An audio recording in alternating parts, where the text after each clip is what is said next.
Now we're going to graph this example, and we're going to do it by identifying the amplitude, the period, the special points, and then plotting it basically after we calculate the value of this function at each of those special points. So looking at it here, we can see that it is of the form y equals a cosine of bx. And that means for us that we know that our amplitude, okay, is going to be equal to the absolute value of a, okay? In our case, we can see that our a is -3, right? So we can already write this fact down. Our amplitude is going to be equal to 3, okay? We know that our period for a cosine or a sine in this form is going to be 2 pi divided by the absolute value of the b.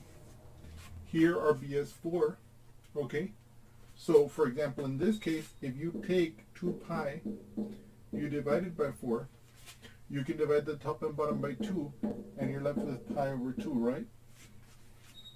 So here, we know that our period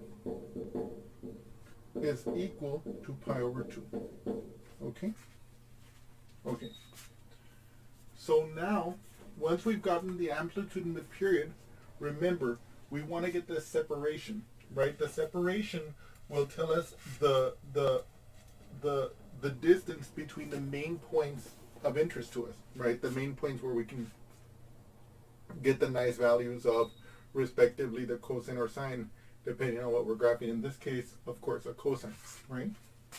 Okay. So, okay, so let me make my table here. Okay.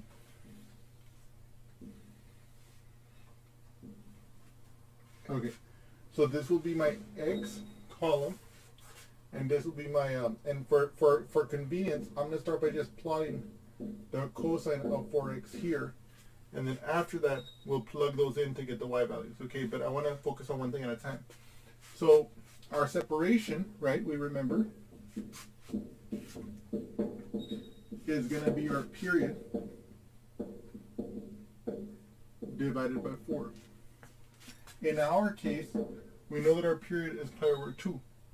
So that's going to be pi over 2 divided by 4. Now we don't know how to do that offhand, right? Because we're dividing by a whole number. So what we can do is we can rewrite that whole number as a fraction by setting it as the numerator and by setting 1 as the denominator. So we get pi over 2 divided by 4 over 1. Now we know how to do this because when we divide by a fraction, we can multiply by the reciprocal. So we get pi over 2, right, times the reciprocal of the 4 over 1, which is 1/4. And now we know how to multiply fractions. The product of two fractions is the fraction whose numerator is the product of the numerators. What's pi times 1? That's just pi. And whose denominator is the product of the denominators of the fractions being multiplied. In this case, 2 times 4. That's 8. Okay, that's our separation. So now, here, we're going to start this with 0. Okay? Okay? And now, if we add pi over 8 to 0, well, in this case, that one's very easy, right? That's going to be pi over 8. If you add pi over 8 again, we're going to get 2 pi over 8, right?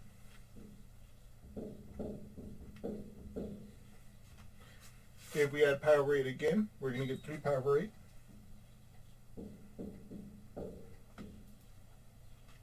And if we add pi over 8 once more, we're going to get 4 pi over 8.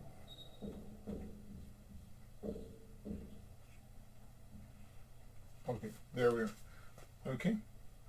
So now what we're going to do is we're going to evaluate the cosine at these values.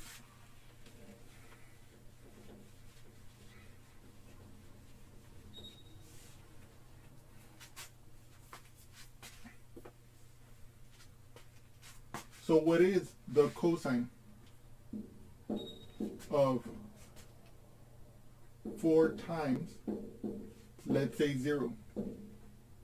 Well, 4 times 0 is 0.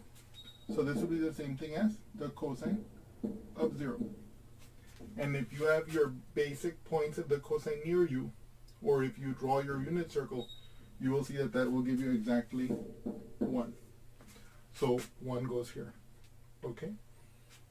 What about the cosine of 4 times pi over 8? Right? So 4 times pi over 8 is the same thing as 4 over 1 times pi over 8, right?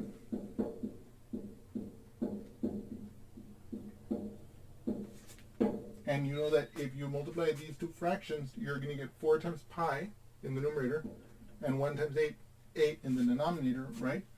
So you're going to get cosine of 4 pi over 8.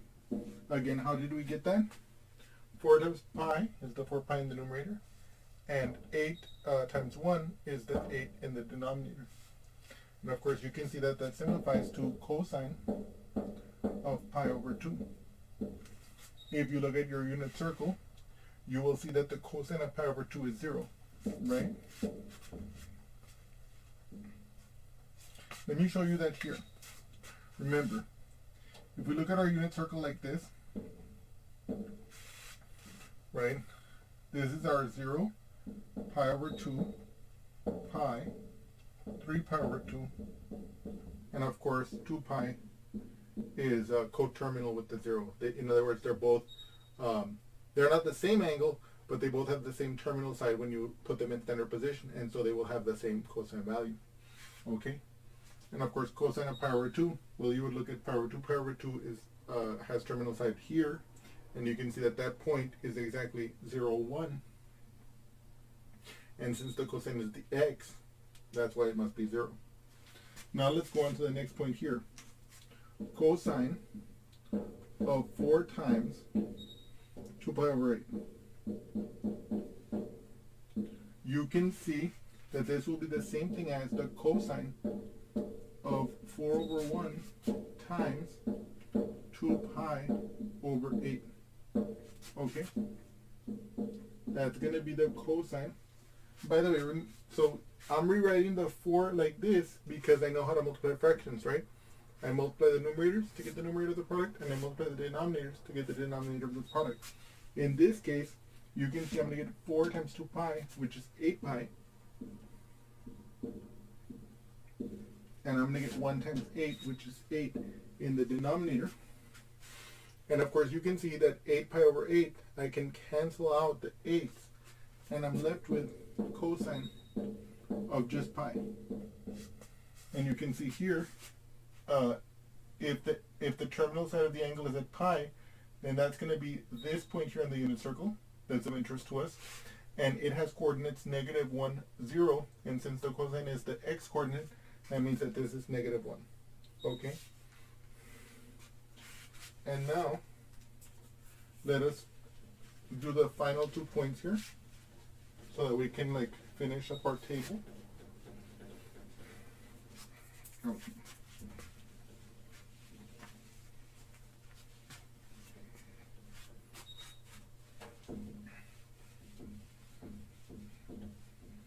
Okay. You can barely see that going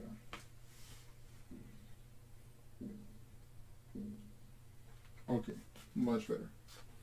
So now we're going to calculate what is the cosine of 4x with 3 pi over 8 as the x. Cosine of 4 times 3 pi over 8. This becomes, of course, 4 can be replaced as 4 over 1, right?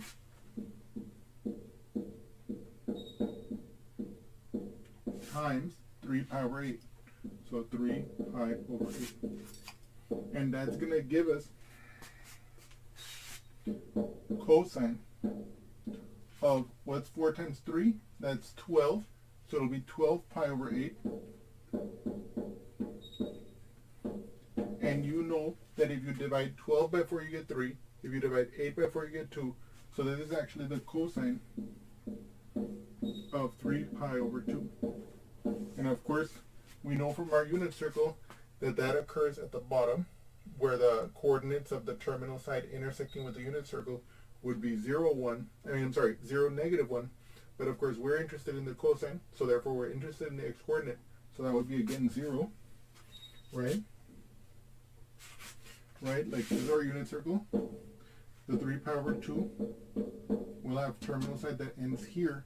And of course, that point is 0, negative 1, right? And finally, this last point is going to give us 1.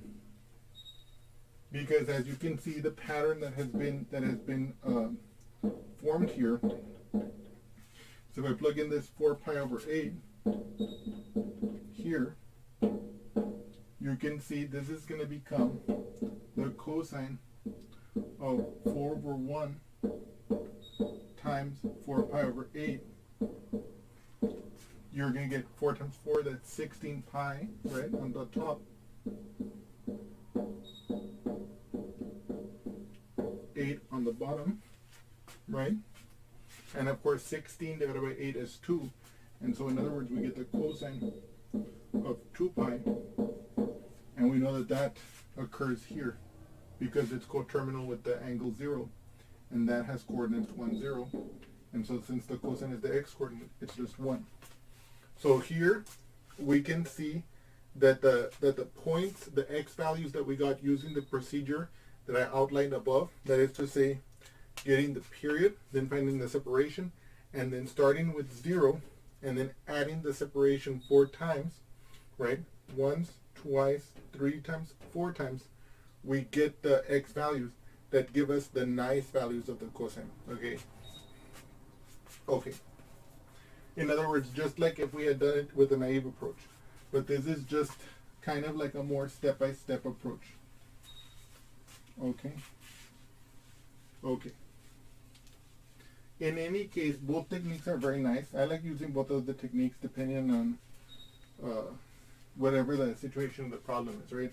Sometimes I might want to use one technique, sometimes I want to use another technique. All depends.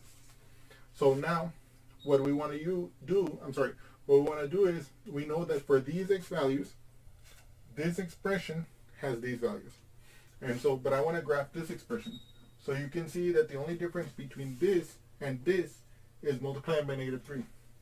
So I can see now that with this table, I'm going to affix y equals negative 3 times cosine of 4x. And as I just mentioned, you can see that the only difference between this column and this column is that in this column, the values are multiplied by negative 3. So what's 1 times negative 3? Negative 3.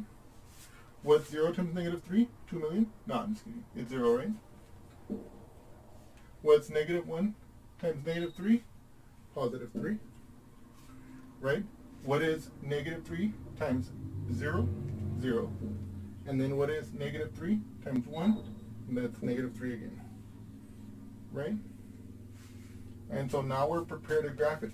We have our x values, our angles, and we also have our values of y. As I've mentioned before, whenever I want to graph a trigonometric function, or whenever I want to graph any function, I'll usually look at my table to kind of get an idea of what part of the coordinate plane I want to draw to most conveniently place my graph so that it can be presented kind of like very very clearly, and so that I can try my best to unclutter the place where the graph is actually going to be drawn so it'll look nice, right? In this case, you can see I don't need to draw any negative x's for our purposes, and and I only need to go up and down from negative 3 to 3 as an absolute essential, okay? So, and again, as I mentioned before, if we were drawing this for a particular problem where we're going to draw 2 or 3 graphs, we might have to make the graph paper or the portion of the coordinate plane slightly larger to accommodate the other graph or whatever the situation may be. But for this graph alone, we can see what we need to graph is just the positive x-axis and a little bit of y. So let's do that here. This is my y-axis. This is my x-axis. Let me see here. Let's say that this is positive 3. Let's say that this is negative 3. And then we can imagine, let me see here. We can see that this, obviously the y-axis corresponds to 0. So the first one is going to be pi over 8. Let's say that's here. The second one is going to be 2 pi over 8. We know that that simplifies if you divide the top and bottom by 2 to pi over 4. Then it'll be 3 pi over 8. And finally, 4 pi over 8 simplifies if you divide the top and bottom by 4 to pi over 2. Right? Okay. Now, if you notice, and we know that we're starting off with 0 here, right? Now, if you want to, you can notice here, what's pi over 2 minus 0? That's pi over 2. That matches up with our period. So that gives us confidence that we've chosen the right points, right? Okay. So now, at x equals 0, the y is going to be negative 3. So I put my point there. At pi over 8, the y is going to be 0. So I put my point there. At 2 pi over 8, aka pi over 4, our y value is 3. So that's going to be like about right there. At 3 pi over 8, it's going to be 0, the y. Right? And finally, at 4 pi over 8, aka pi over 2, our y value is going to be negative 3.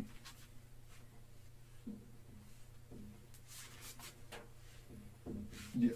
And then, let me graph this really quickly here.